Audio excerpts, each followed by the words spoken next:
3:15 a.m., I felt a huge rush of air come from the front of the house.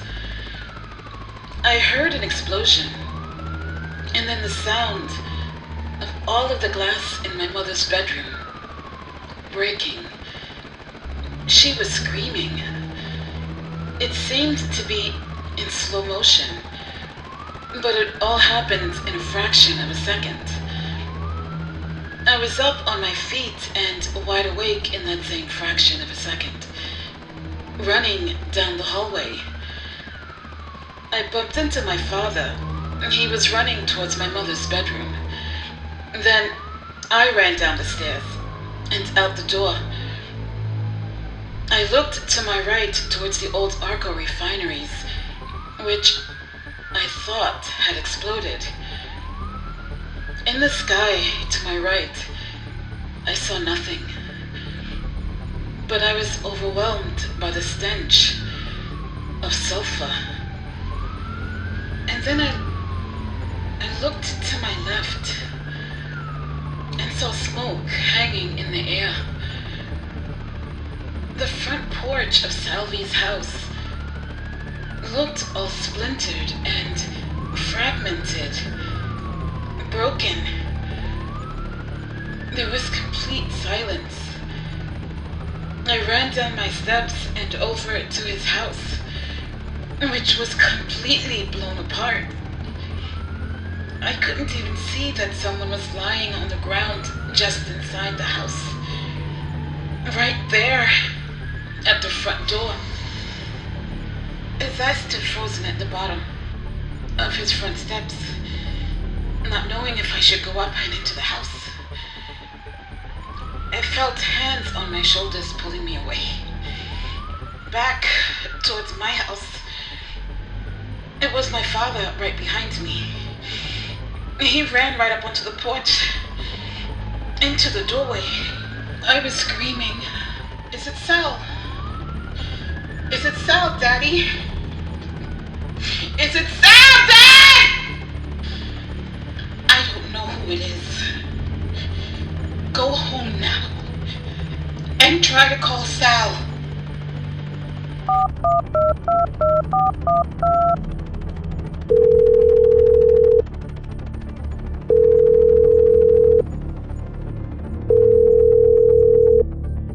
Hello? Thank God. Rosina? What's the matter? Sal, is your father with you? No, he's not. Why are you asking me that? Rosina, why are you asking me about my father? Sal, there's been an explosion at your house.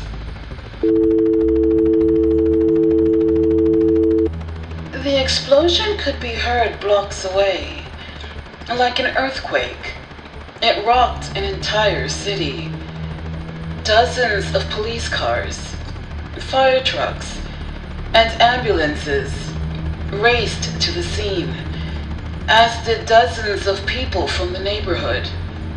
Onlookers, many huddled together, dressed in their pajamas, wearing sweatshirts, and wrapped in blankets.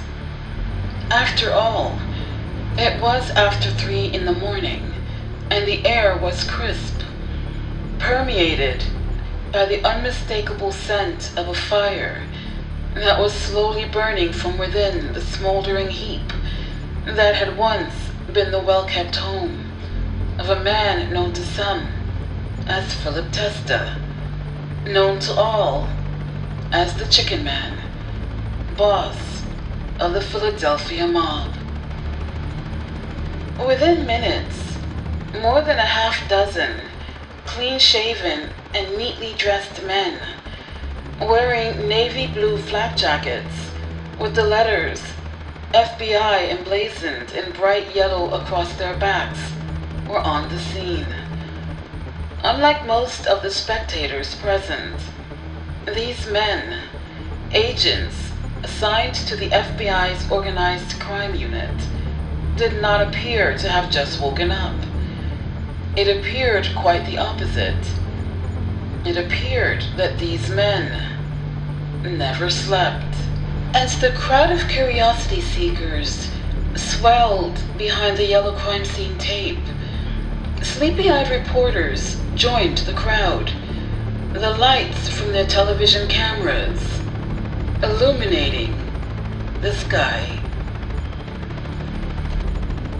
Neighbors, friends, and family shrieked in horror when the gurney carrying a severely burned and mortally wounded Philip Testa was led from the rubble of his home to a nearby ambulance for the short trip to St. Agnes Hospital.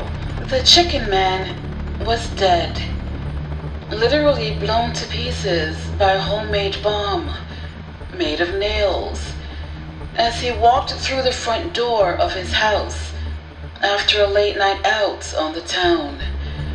It was a brutal death for a brutal man that highlighted the ruthless and grisly dark side of a life often glamorized and romanticized. It was roughly 3 a.m. when Philip Testa returned to his home, located on the 2100 block of Porter Street in South Philadelphia's posh Girard Estates neighborhood, from picking up some late-night collections. He double-parked his car and made his way up onto his porch to his front door. These would be the final steps of his life.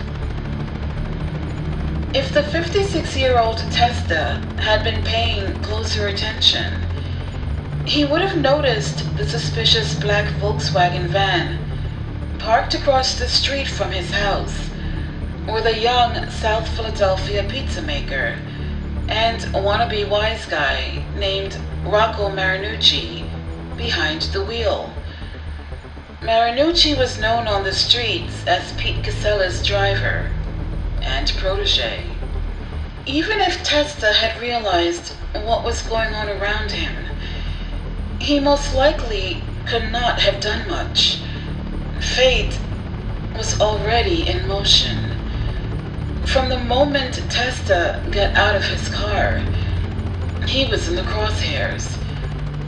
Beneath his porch was a makeshift bomb made up of carpenter's nails and 13 sticks of dynamite, rigged to a handheld detonator in the possession of Marinucci. Most likely, he didn't feel a thing. The explosion happened in an instant. As Testa reached for his front doorknob, Marinucci pushed the button and blew the chicken man into oblivion. Reverberations from the blast registered for miles. All of a sudden, I hear people yelling, "Salvie! Salvie's coming! It's Salvie's coming!" I saw him running through the park, and I tried to intercede, to grab him, but he was wild. He was out of his mind, screaming, "Where's my father? Where's my father? Get the fuck off of me! Get the fuck off of me! This is my house! Where's my father? Where's my father? Where's my father? Where's my father? Where's my father? Where's my father? This is my house! Where's my father? Sal's best friend, Joe Punchatori, who was across the street, grabbed him and tried to pull him off the scene. But there was no containing him. We dragged him into a car and sped off to the hospital, where we waited. It felt like forever, but it was only 75 minutes after the bomb went off when the doctors came out to Sal and said they were very sorry. Then I saw a Salvatore I had never seen before. He went into a small room there in the ER and slammed the door shut. And all I heard was breaking.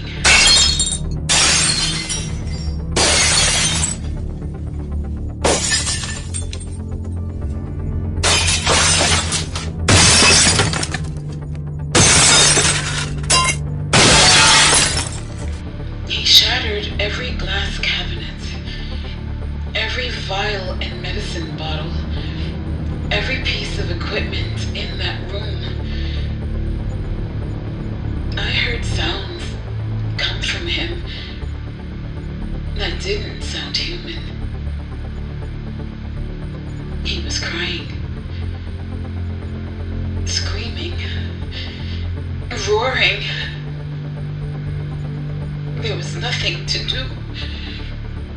What could we do? Nothing.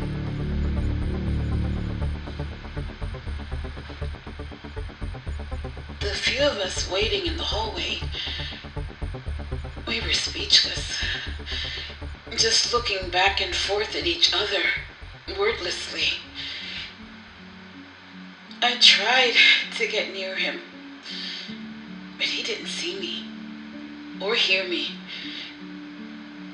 It was as though he was gone and some other force had taken over.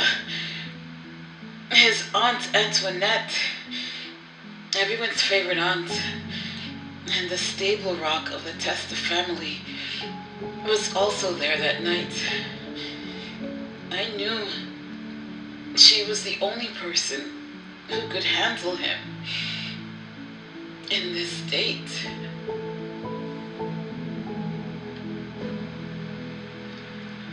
I suddenly felt so useless.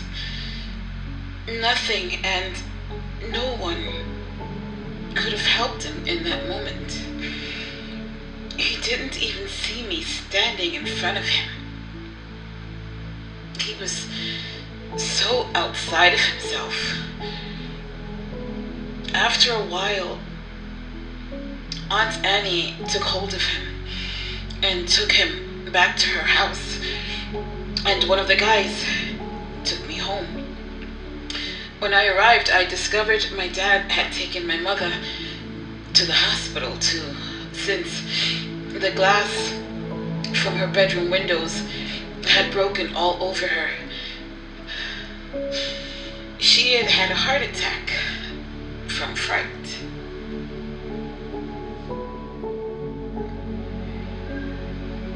It was maybe 3:30, 3:45 in the morning, when I get the call from Salvie. He says to me, "Philip, they killed my father." I was in bed, and I remember sitting straight up when he said it. There was a bomb at the house, and they blew him up. Those motherfuckers blew him up.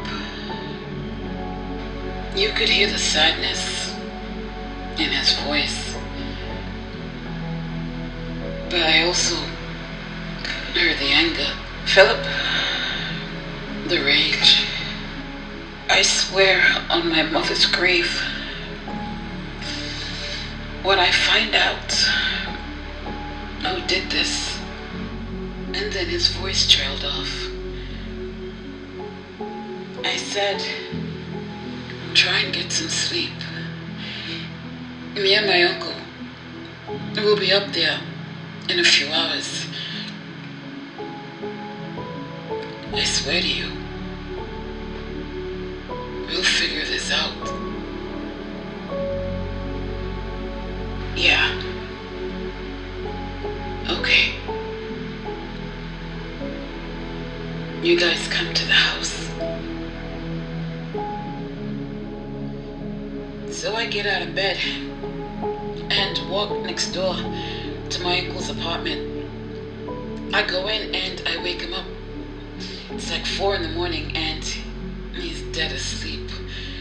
I'm nudging him and saying, Uncle Nick, wake up. I need you to wake up. And right away, the second he sees me, he knows something's wrong. He says, what happened? Salvie just called. His father got killed. They blew his house up with a bomb. Without hesitation, my uncle is out of bed and I follow him into his kitchen. His wife comes in. She makes us coffee. My uncle's just sitting there, staring straight ahead. Neither one of us is saying anything. After a few minutes, he takes a sip of his coffee and leans in close to me and says, do you know what this means?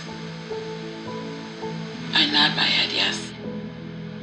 I knew that with Testa dead, one of two things was gonna happen. Either the guys who killed him were going to try and kill us, or we were going to try and kill them.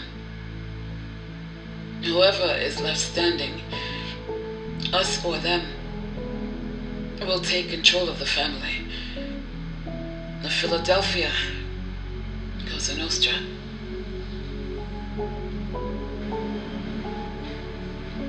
We sat there for a few more minutes. My uncle was just staring straight ahead. I could tell by looking at him. He had a million thoughts racing through his head. This was it.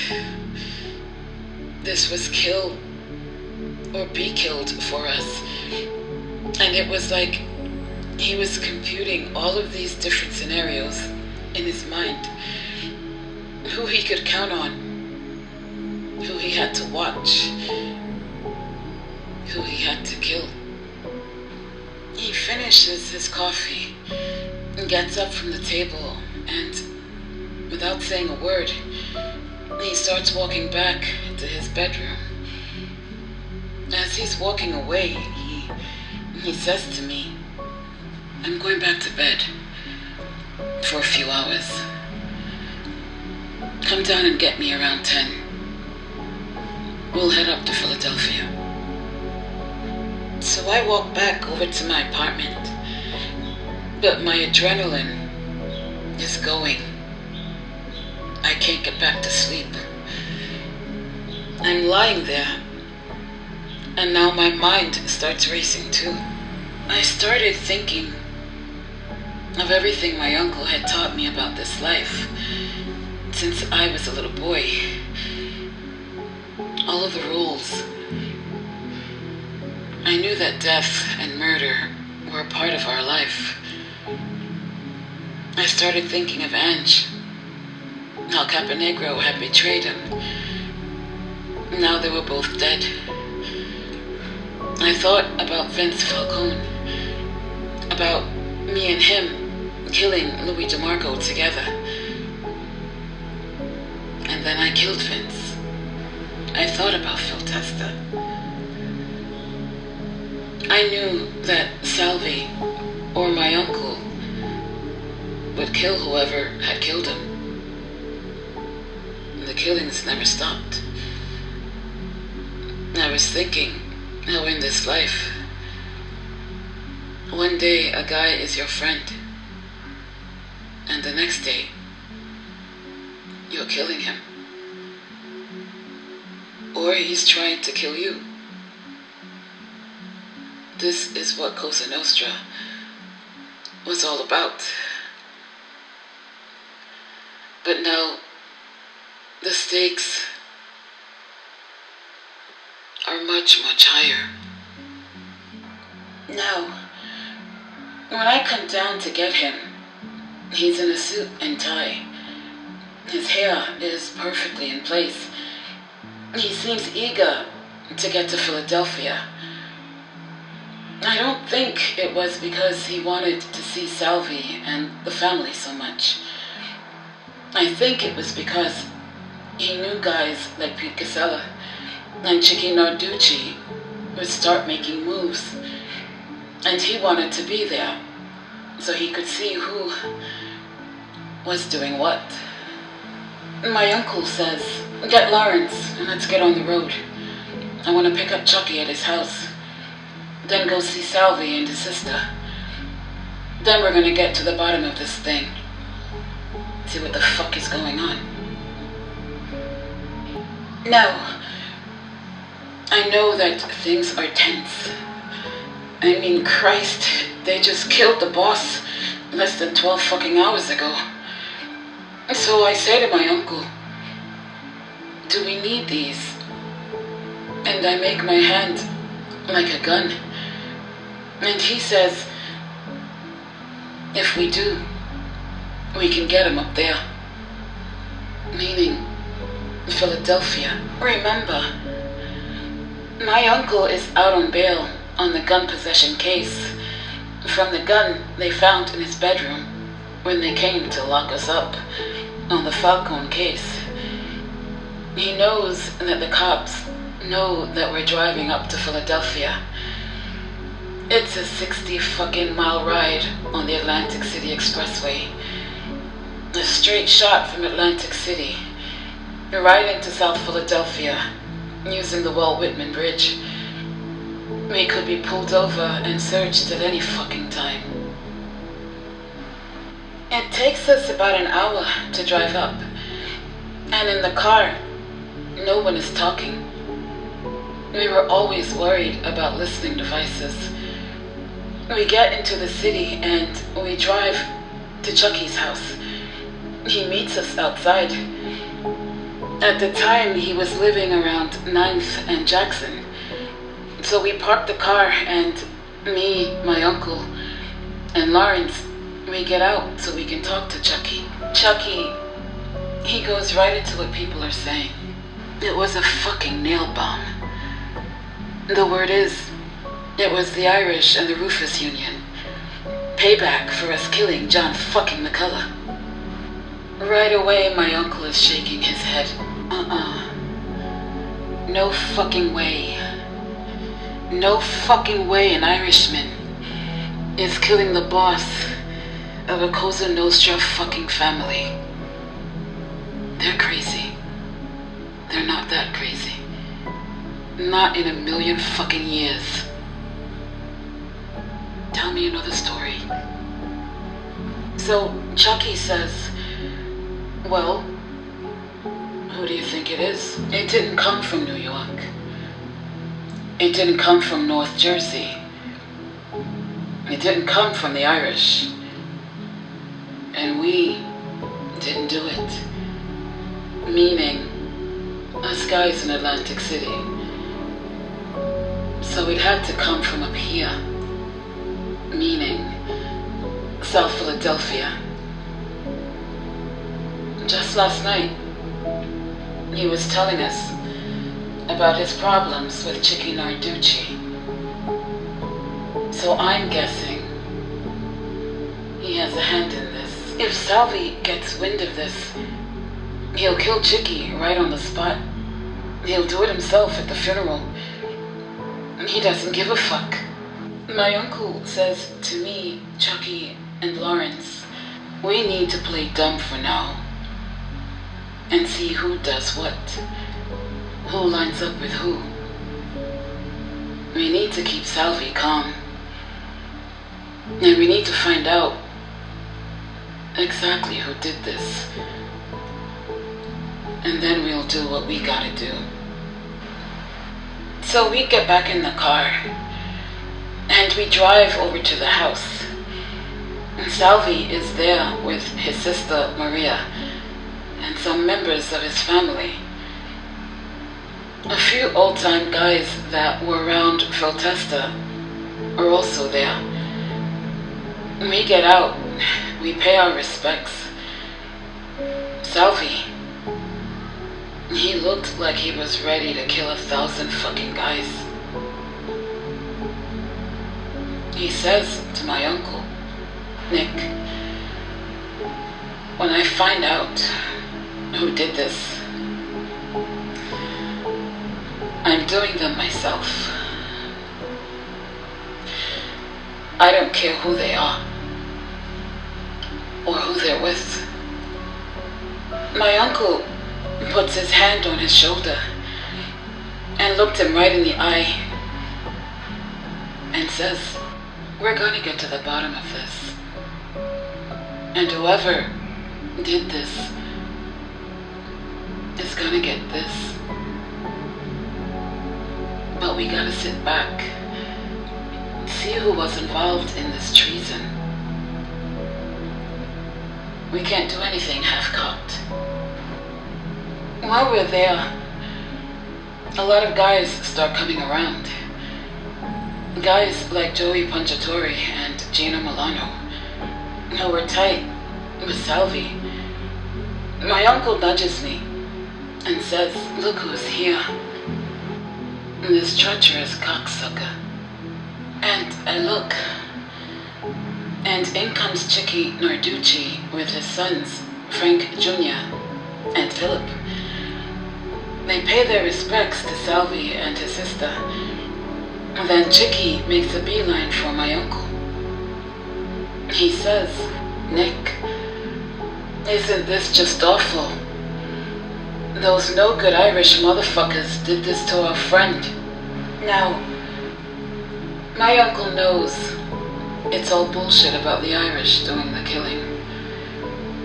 And he knows that in all likelihood, Chickie Narducci is behind it. He knows. But at this moment, he doesn't know enough that he's certain. And he wanted us to purposely play dumb. My uncle says to Chickie, what can we do, Chick? We gotta wait and see what happens. Just like we did with Ange. What my uncle was saying is we gotta wait and see what New York says. Chickie kind of nods, but he looks confused by what my uncle just said. These guys like Chickie Narducci, they didn't get it. They thought they could pick who the new boss was. Only New York can do that. And my uncle was the only guy that New York would speak to. So we hang around the house for a little while, and my uncle tells Salvie, we're going to be here for a few days for the wake and the funeral. We'll get to the bottom of this.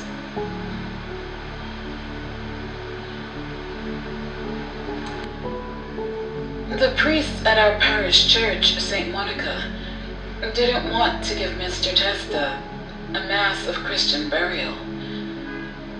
I remember Salvie saying to his sister, if they're expecting us to grovel, just so they can dig a hole and spit out a few empty spirituals about a man they could give two shits about, I say fuck them.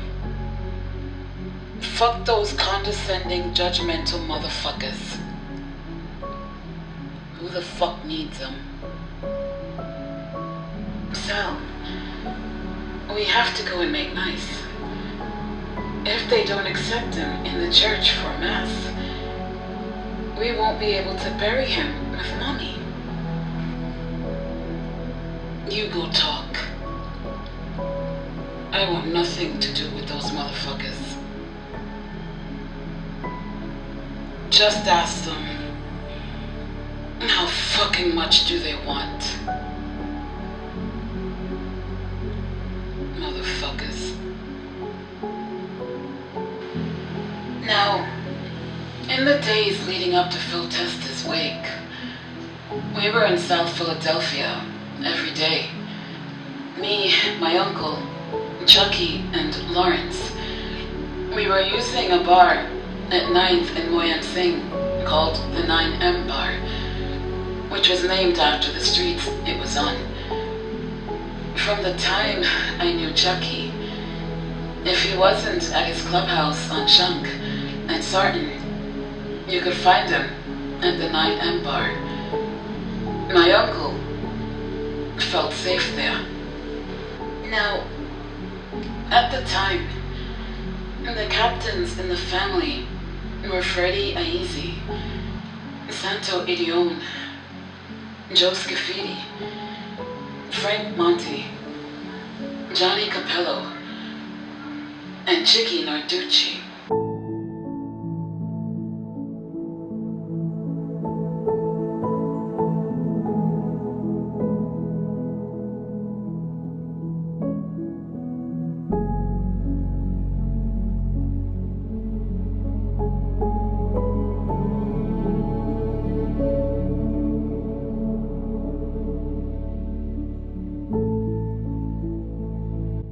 So, we go to the wake and everybody's there. The whole organization. Members, associates, you name it. Everyone connected to Cosa Nostra is there. And while we're there, Chickie Narducci comes up to my uncle and says, "Nick, Pete Casella wants to see you after the wake. Sort some things out. He wants you to come to John Capello's house." Now, John Capello, who was a captain, is Pete Casella's brother-in-law. His house is the house where I got made. And these guys knew my uncle was making moves with the other captains. And my uncle was now almost certain that Pete Casella was in on the plot against Phil Testa with Chickie Narducci. So this is it. This is the other side wanting to sit down with my uncle. I'll be there. Me and Chuckie will come. Now, I'm standing there, and I'm hearing all of this, and I look Chickie Narducci dead in the eye, and I say to him, "I want Johnny Capello with me and Lawrence at the 9M bar as insurance." He leaves when my uncle and Chuckie come back from that meeting. If anyone other than my uncle or Chuckie walk through that fucking door, John Capello will be dead before they get their guns out. You understand me? Now, Chickie is taken aback. He's got this stunned look on his face. My uncle has a half smile on his, like he's proud that I spoke up. He says to Chickie, "That's what it is. John Capello waits with my nephew until me and Chuckie get back." When Chickie is walking away, I catch him giving me a look. I guess he felt because he was a capo regime, I shouldn't have spoken to him the way that I did, because I was just a soldier. And he was right. But if these motherfuckers aren't playing by the rules, why the fuck should I? I mean, Christ. They just whacked out our boss without approval from the fucking commission. And he's gonna give me shit because he doesn't like the way that I spoke to him? My uncle sees what I'm seeing, and he says, "Your whole fucking life, what have I told you about these ciggies?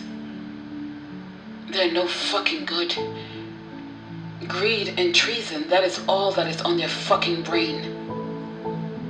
Now my uncle moves right into action. He grabs Baki Napali, who is at the wake, and tells him to leave the wake and drive up to New York to set up a meeting with Bobby Manna for the next day, the day of the funeral, to discuss being named boss of the family. After you see Bobby, you turn around and drive back to the 9M and tell me what he says. You also tell him about this meeting at John Capello's house. I want him to know everything. We're not going back to Atlantic City until you come back. I don't give a fuck what time it is. Blackie says, got it. And he's out the door. My uncle tells Chuckie, get 2 guns. One for Philip, one for Lawrence. I want a couple of guys with them at the 9M in case there's any static. I want everyone in that fucking bar ready to go. Meaning, he wants everybody strapped. Chuckie says, okay, Nick. And he's out the door. My uncle looks at me and Lawrence and says, this is it. You guys know what to do if there is any trouble. We both nod. We leave the wake and go straight to the 9M.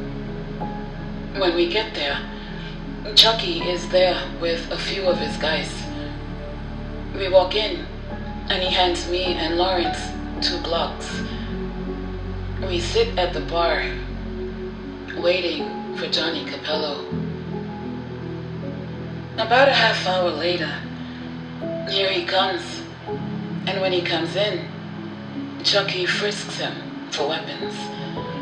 As Chuckie is checking him, he raises his hands and looks at my uncle and says, come on, Nick, is this necessary? And Chuckie says, he's clean. My uncle says, it's just precaution, John. That's all. Then him and Chuckie, they leave for the meeting.